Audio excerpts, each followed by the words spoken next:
T.S.. Singhdeo जी, चरणदास महंत जी, तामराज साहू जी, दीपक बैद जी, फूलो देवी नेताम जी, छत्तीसगढ़ के मंत्री,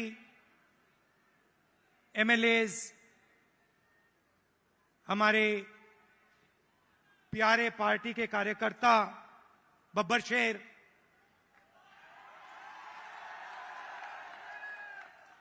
और शेरनिया, भाइयों और बहनों, छत्तीसगढ़ के युवाओं, प्रेस के हमारे मित्रों, आप सबका यहां बहुत बहुत स्वागत। इतनी गर्मी में आप आए, अपना कीमती समय आपने हमें दिया, हमारी बात सुनने आए, इसके लिए मैं बहुत आभारी हूं।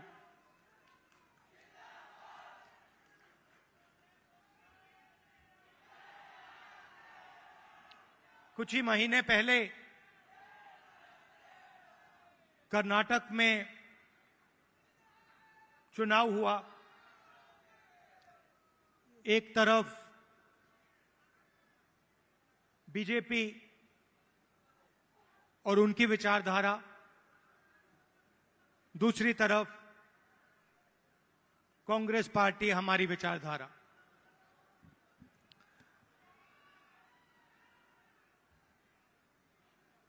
उनका काम लोगों को बांटने का, नफरत फैलाने का, हिंसा फैलाने का। हमारा काम लोगों को जोड़ने का, नफरत के बाजार में मोहब्बत की दुकान खोलने का।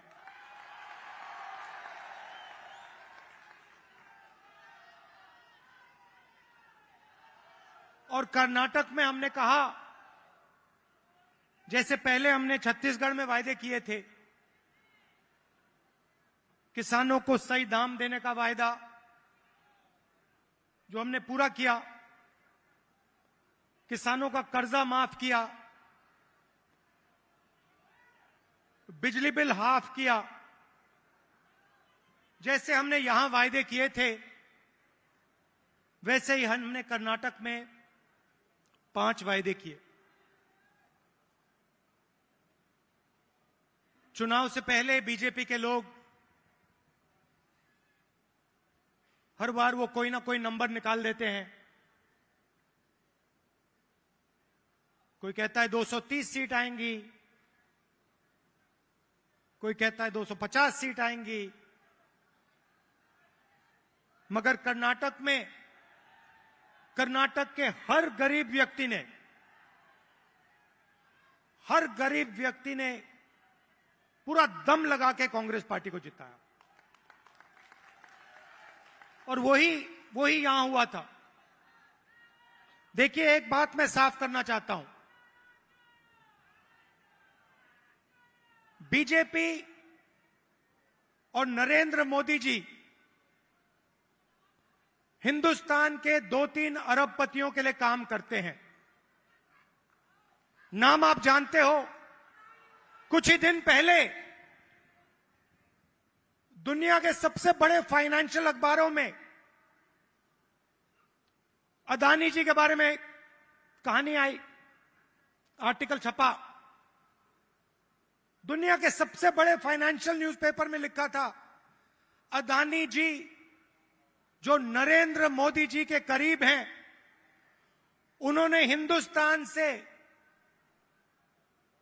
हजारों करोड़ रुपया बाहर देशों में भेजा और उस पैसे से स्टॉक मार्केट में अपने शेयर्स का दाम बढ़ाया।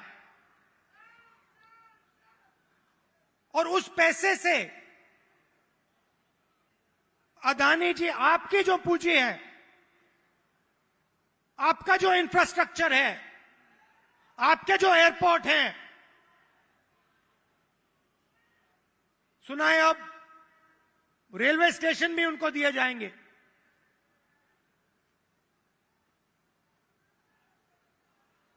पूरा का पूरा एक व्यक्ति के हवाले किया जा रहा है। और मैं साफ कहना चाहता हूं कि चाहे वो कर्नाटक की सरकार हो, छत्तीसगढ़ की हो, राजस्थान की हो, हिमाचल की हो, और जो अभी आने वाली हैं तेलंगाना, मध्य प्रदेश, ये सारी की सारी सरकारें गरीबों की सरकारें होंगी, अदानी की सरकारें नहीं होंगी। और प्रधानमंत्री को साफ कहना चाहिए, देश को बताना चाहिए और छत्तीसगढ़ के युवाओं को बताना चाहिए कि वो अदानी जी पर इंक्वायरी क्यों नहीं करवा रहे हैं। ऐसी क्या बात है कि नरेंद्र मोदी जी अदानी जी पर इंक्वायरी नहीं करा सकते हैं? 2-3 सवाल हैं भाई और बहनों, युवाओं। ये जो हजारों करोड़ रुपए हिंदुस्तान से बाहर गया, ये पैसा किसका था? पहला सवाल, ये अदानी जी का पैसा नहीं था, ये किसी और का पैसा था। किसका पैसा था? ये पहला सवाल है। प्रधानमंत्री जी कोई इंक्वायरी नहीं करवाएंगे। मैं आपको साफ कह देता हूं, हिंदुस्तान का प्रधानमंत्री अदानी जी पे कोई इंक्वायरी करा ही नहीं सकता, क्योंकि अगर उसका इंक्वायरी का नतीजा निकल गया तो नुकसान अदानी जी को नहीं होगा, नुकसान किसी और को होगा। तो छत्तीसगढ़ में हमने क्या किया? छत्तीसगढ़ में किसानों को धान के लिए सही दाम दिया। और आज आप सारे प्रदेशों को देख लीजिए, लिस्ट निकालिए, सवाल पूछिए, धान के लिए सबसे ज्यादा पैसा कौन से स्टेट में मिलता है? जवाब मिलेगा छत्तीसगढ़, छत्तीसगढ़, छत्तीसगढ़। और प्रधानमंत्री जी यहां आए थे, मुझे याद है, बीजेपी के सब नेता आए थे और कहा था कि कांग्रेस पार्टी इस वायदे को पूरा नहीं कर सकती है। कहा था पैसा नहीं है। हमने साफ दिखा दिया, पैसा है और वायदा पूरा हमने कर दिया। जहां भी हम जाते हैं, हम झूठे वायदे नहीं करते। 15 लाख रुपए का वायदा हम नहीं कर सकते। नरेंद्र मोदी जी ने कहा था काला धन वापस आएगा, 15 लाख रुपए बैंक अकाउंट में जाएंगे। उल्टा हजारों करोड़ रुपए हिंदुस्तान से बाहर जा रहा है। इंटरनेशनल अखबार कह रहे हैं कोई इंक्वायरी नहीं।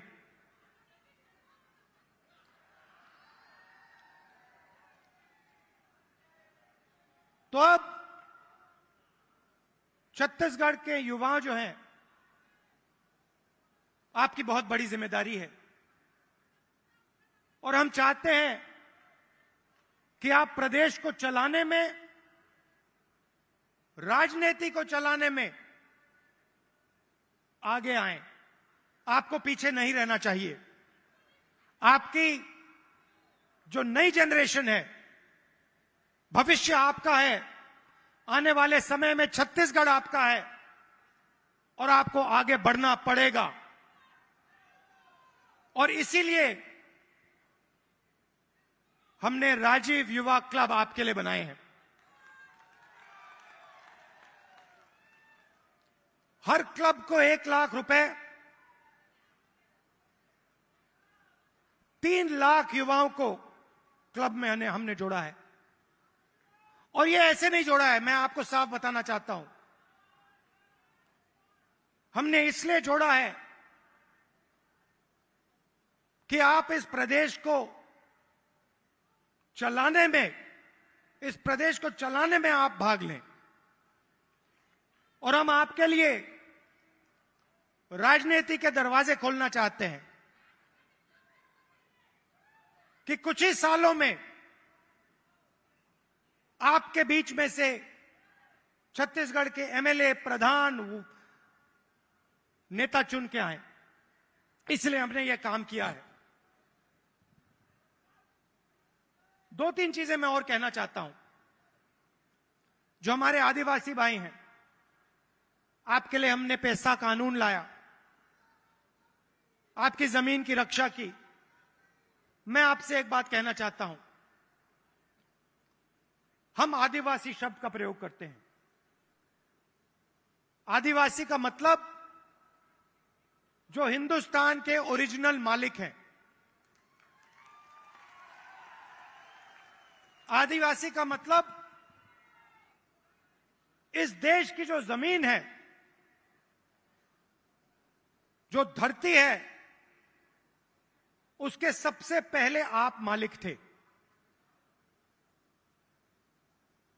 मतलब आपकी जमीन पर, जंगल पर, जल पर आपका हक बनता है। बीजेपी ने एक नया शब्द निकाला है, वनवासी। इस शब्द का बिल्कुल दूसरा मतलब है। हम चाहते हैं कि आदिवासी युवा जो भी सपना देखना चाहें, देखें और उस सपने को पूरा करें। डॉक्टर बनना है, इंजीनियर बनना है, बिजनेस चालू करना है, लॉयर बनना है, जज बनना है, मैन्युफैक्चरिंग यूनिट शुरू करना है, सब चीजों में आपको शामिल होना चाहिए। वो चाहते हैं कि आप जंगल में ही रहें, आप जंगल के बाहर ना आए। शब्द के पीछे सोच है भाइयों और बहनों। उनका कहना है कि आप पहले हिंदुस्तान के मालिक नहीं थे, आप जंगल में रहते थे और आपको जंगल में रहना चाहिए। हम कहते नहीं, जंगल का हक, जमीन का हक, जल का हक आपको मिलना चाहिए। मगर जो भी आप सपना देखना चाहते हो, जहां भी आप जाना चाहते हो, वो सपना आपके लिए पूरा होना चाहिए। यह फर्क है विचारधारा में।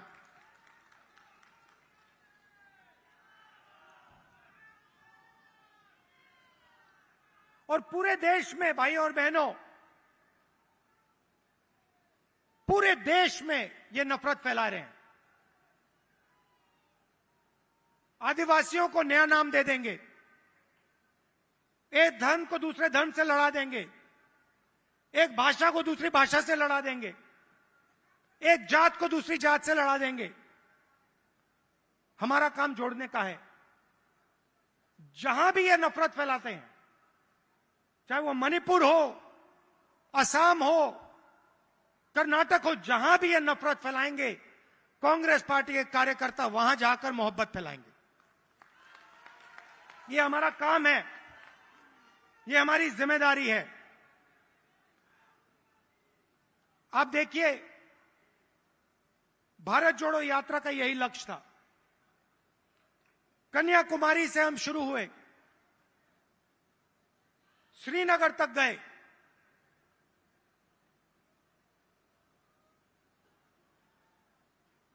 मीडिया में इन्होंने, बीजेपी के लोगों ने हर रोज ये कुछ ना कुछ उल्टा सीधा बोलते हैं, नफरत फैलाते हैं। भारत जोड़ो यात्रा ने पूरे हिंदुस्तान को जोड़ने का काम किया।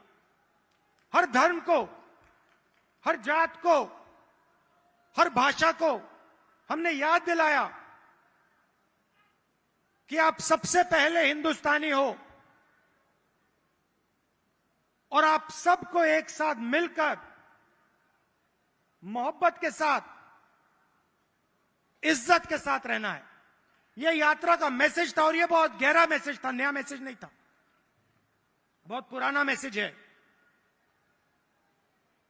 सदियों से यहां पे छत्तीसगढ़ में और बाकी प्रदेशों में लोगों ने यह मैसेज दिया है और यही कांग्रेस पार्टी का और हिंदुस्तान का डीएनए है। हम जोड़ते हैं, वो नफरत फैलाते हैं। हम किसानों के लिए, मजदूरों के लिए, छोटे व्यापारियों के लिए काम करते हैं, वो 2-3 अरबपतियों के लिए काम करते हैं। कुछ साल पहले मैंने बघेल जी से एक बात कही। मैंने कहा, जहां भी मैं जाता हूं, मैं युवाओं से पूछता हूं, आपके सामने सबसे बड़ी मुश्किल क्या है?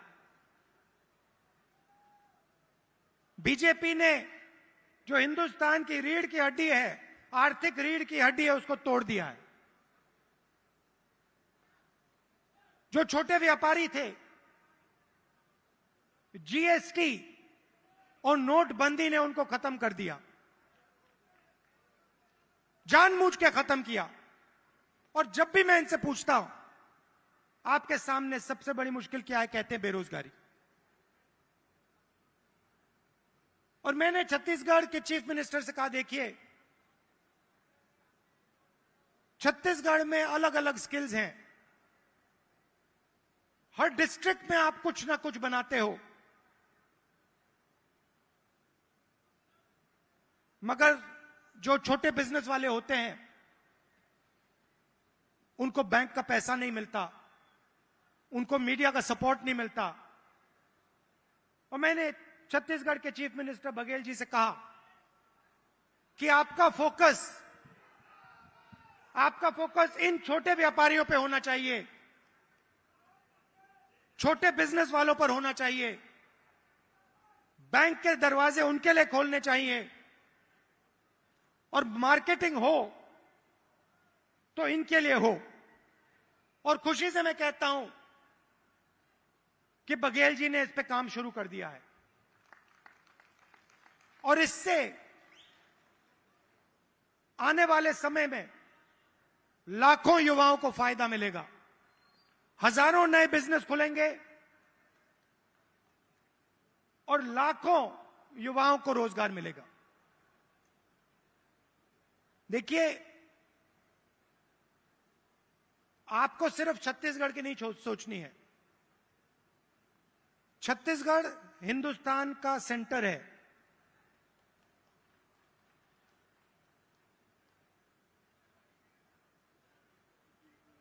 बंगाल से गुजरात कोई जाता है, छत्तीसगढ़ से निकलना पड़ता है। आप सेंटर लाइन पे हो और आपको देश का लॉजिस्टिकल सेंटर बनना चाहिए कि आप इंफ्रास्ट्रक्चर तैयार करिए कि छत्तीसगढ़ हिंदुस्तान का लॉजिस्टिकल सेंटर बने। जो भी माल बंगाल से गुजरात बाकी प्रदेशों में जाए वो यहां प्रोसेस हो, यहां से निकले, एयरपोर्ट से आप बाकी दुनिया को छत्तीसगढ़ से जोड़िए।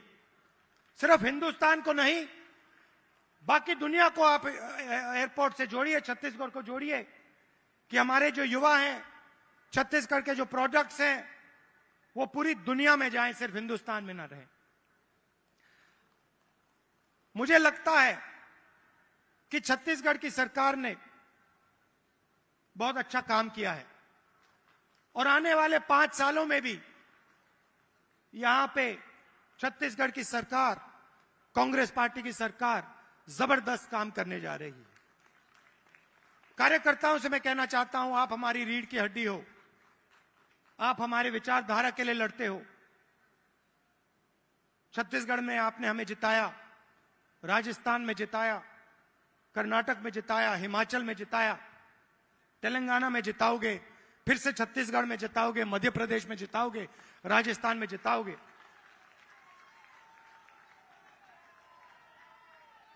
हमारी बघेल जी, हमारी सरकार को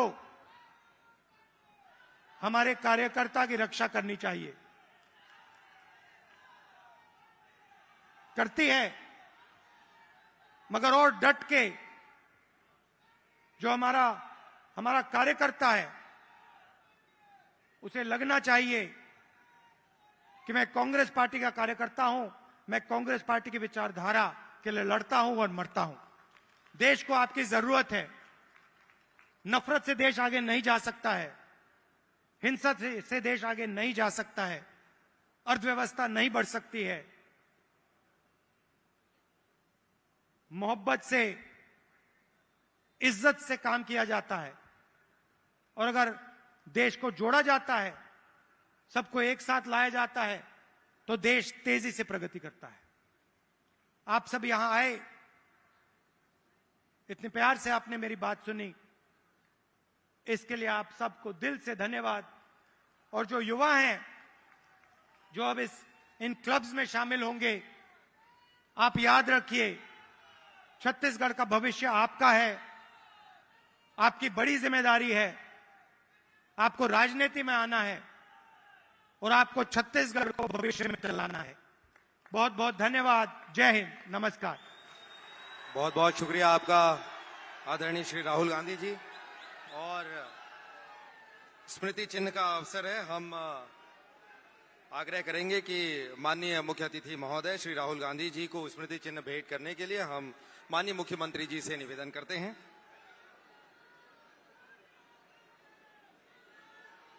आदरणीय शैलजा जी हमारे बीच मंच पर उपस्थित हैं, उन्हें भी स्मृति चिन्ह भेंट करने के लिए माननीय मुख्यमंत्री जी से हम आवेदन करते हैं।